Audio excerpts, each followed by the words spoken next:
মাঝে মাঝে দেখবেন পত্রিকায় লেখে রাষ্ট্রপতি অমুককে প্রাণ ভিক্ষা দিয়েছে, লেখে না? কারো যদি মৃত্যুদণ্ডের রায় হয়, জাজ কোর্ট থেকে রায় দিল, হাইকোর্টেও বহাল, সুপ্রিম কোর্টে আপিল বিভাগেও বহাল, সব ধাপ শেষ, লগে লগে ফাঁসি দেয় না, আরেকটা ধাপ আছে, সেটা কি? রাষ্ট্রপতির কাছে যায়, রাষ্ট্রপতির কাছে যায়। সেখানে উকিল ধরলে কাম হয় না অবশ্য, সব জায়গায় আবার উকিলগিরি চলে না। তবে যদি সুপারিশকারী ধরা যায়, যেমন হাসরের ময়দানে উকিল টুকিল ধরা যাবে নাকি? উকিল ব্যারিস্টার ধৈরে হাসরের ময়দানে, আল্লাহ কেমনে জাহান্নামে দিবা, এত নাম্বার আইনের এত নাম্বার ধারায় কিন্তু আছে, তুমি কিন্তু আমার মক্কেলরে জাহান্নামে দিতে পারবা না, এই রকম ফাইজলামি আল্লাহর সামনে চলবে নাকি? কিয়ামতের ময়দানে উকিলগিরি চলবে না, ব্যারিস্টারগিরি চলবে না, কিয়ামতের ময়দানে সুপারিশ চলবে। সুপারিশ, নবী সুপারিশ করবেন, এই হাফেজরা সুপারিশ করবে, আলেমরা সুপারিশ করবে, শহীদরা সুপারিশ করবে, আল্লাহর বন্ধুরা সুপারিশ করবে, এমনকি এক পর্যায়ে সমস্ত ঈমানদারদেরকেও আল্লাহ সুপারিশের অনুমতি দেবে। ইমানদাররা বলবে, আল্লাহ আমাদেরকে জান্নাতে যেতে বলছেন, এমন কিছু মানুষকে দেখছি না, সল্লু মানা ও সামু মানা ও হাজ্জু মানা, যারা একসঙ্গে আমাদের সাথে নামাজ পড়েছে, একসঙ্গে রোজা রেখেছে, একসঙ্গে বাইতুল্লাহ গিয়ে হজ করেছে, তাদের তো দেখতে পাচ্ছি না, তারা কোথায়? জানানো হবে তারা নিজেদের পাপের কারণে সাময়িক জাহান্নামে আছে। আল্লাহর কাছে তখন বলবে, আল্লাহ তাদেরকে ছেড়ে জান্নাতে যেতে মনে চায় না, একটু সুযোগ দেন না তাদেরকে নিয়ে যাওয়ার। আল্লাহ বলবেন, তাহলে দেখো কাদেরকে কাদেরকে তোমরা চেনো, সেরকম ইমানদারদেরকে বের করে আনো। তারা বের করে আনবে। এরপর আল্লাহ জিজ্ঞেস করবেন, সবাইরে বের করা শেষ? বলবে, হ্যাঁ সবাইকে শেষ। আল্লাহ বলবেন, তাহলে তোমরা তো তোমাদের দয়ার প্রকাশ ঘটিয়ে তাদেরকে বের করেছো, এবার আমি তোমাদেরকে বলে দিচ্ছি, যাদের ভেতরে বিন্দু পরিমাণ ঈমান বাবা, তাদের সবাইকে বের করে আনো। সবাইকে বের করা হবে। অবস্থা এমন হবে, হাদিসের ভাষ্য হলো, পুরে কেমন যেন তারা, ওই অনেক দীর্ঘকাল আগুনে থাকলে যেমন হয়, পুরে পুরে কেমন যেন তারা ছাইয়ের মতো হয়ে গেছে, শরীরের রঙে চেঞ্জ হয়ে গিয়েছে, যার কারণে আল্লাহ তাদেরকে, তাদের ব্যাপারে আদেশ জারি করবেন, এদেরকে একটা নহরের মধ্যে ফেলো আগে। নহর, যেই নহরের নামও হাদিসে বলা আছে নাহরুল হায়াত। হায়াত মানে জীবন, নাহর মানে নদী, জীবনের নদী, সঞ্জীবনী নদ, এখানে ফেলো। যখন ফেলা হবে, এর আগে শরীর পুড়লে যেমন হয় তেমনই থাকবে, যখন উঠানো হবে, আল্লাহ নবী উদাহরণ দিয়েছেন, ওই নতুন চারা যখন ওঠে যেমন সবুজ শ্যামল থাকে, তারাও সেখান থেকে তেমন সজীব সতেজ হয়ে উঠে রবের জান্নাতে প্রবেশ করবে। তাহলে আল্লাহ তাআলার কাছেও সুপারিশ চলবে। তো এখন দুনিয়ার মধ্যেও সুপারিশ চলে রাষ্ট্রপতির কাছে, যদি গিয়ে বলতে পারে, স্যার আমাদের দলের লোক ছাইরা দেন, যদি উল্টাপাল্টা একটু করছে ব্যাপার না, এলাকায় যাওয়ার পরে দলের জন্য ভালো কাজ করতে পারবে, আগামী দিনে বিশাল সার্ভিস দিতে পারবে।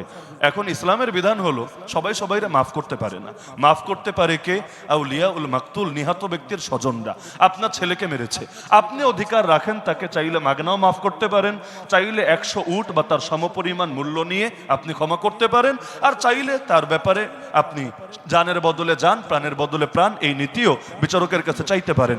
আপনি যদি মাফ না করেন, প্রধানমন্ত্রী বলেন, রাষ্ট্রপতি বলেন, গোটা মন্ত্রী পরিষদ বলেন, গোটা সরকার বলেন, গোটা বিশ্ব বলেন, কোন বাপের বেটারও ক্ষমতা নাই তারা মাফ করবে। তাও বাদ দিলাম যে এখানে নয়তো তিনি সেজেছেন সকলের মাফ করার অধিকার নিয়ে তিনি বসে আছেন, মানলাম, কিন্তু এরপর তিনি যদি মাফ করেই দেন, ঠিক আছে ফাঁসি দিও না, ছেড়ে দাও, তখন পত্রিকায় কি লেখে?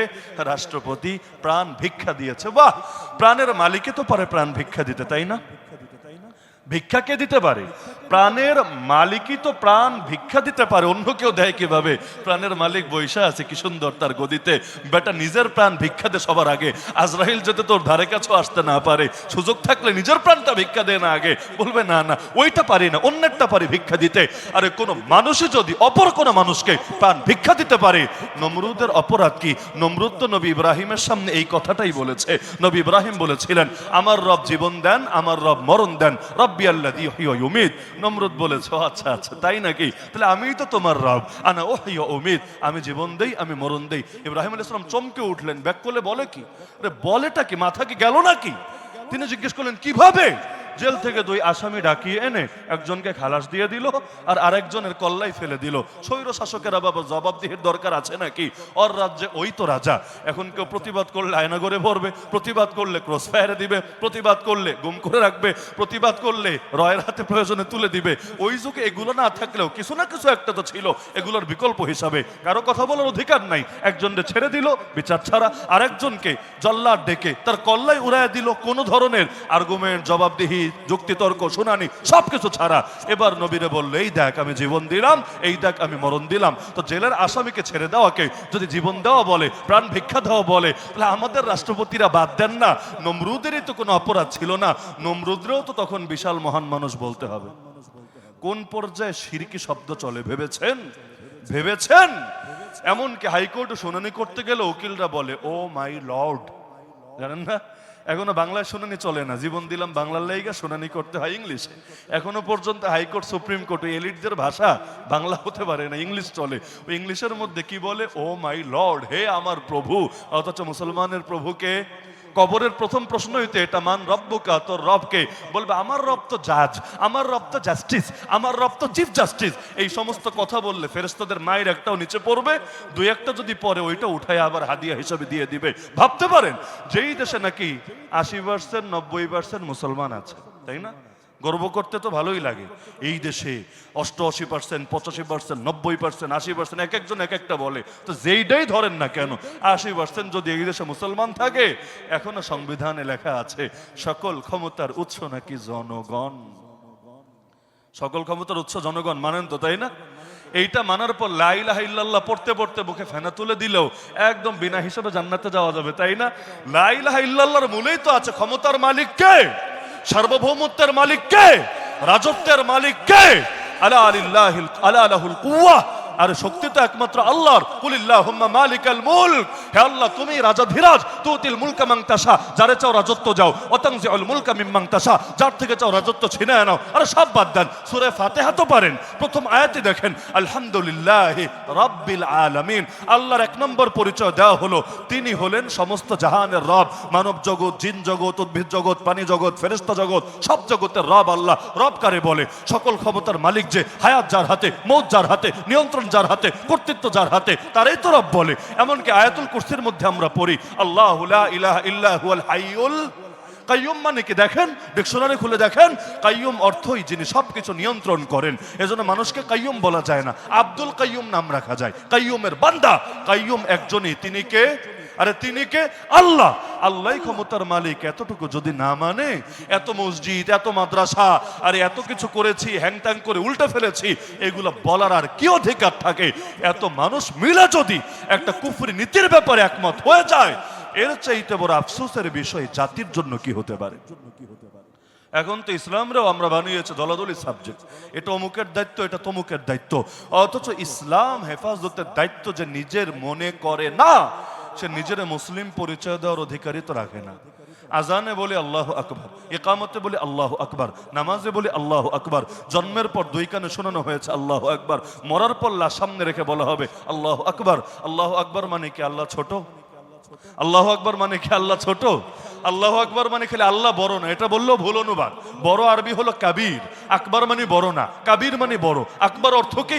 আকবার মানে সবার চাইতে বড়, সবার চাইতে বড়। তো যখন বললাম আল্লাহু আকবার, অর্থ কি হচ্ছে?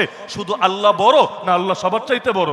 যখন বললামই আল্লাহু আকবার, আল্লাহ সবার চাইতে বড়। যখন দিলে বসালামই আল্লাহু আকবার, আল্লাহ সবার চাইতে বড়। জন্মের পর, মরার পর, সব সময় যখন ঘোষণা দেওয়াই হলো আল্লাহ সব চাইতে বড়। তো যেই মুখ দিয়ে বলি আল্লাহ বড়, ওই মুখ দিয়ে কিভাবে বলবো দল বড়, নেতা বড়, দেশ বড়, রাষ্ট্র বড়?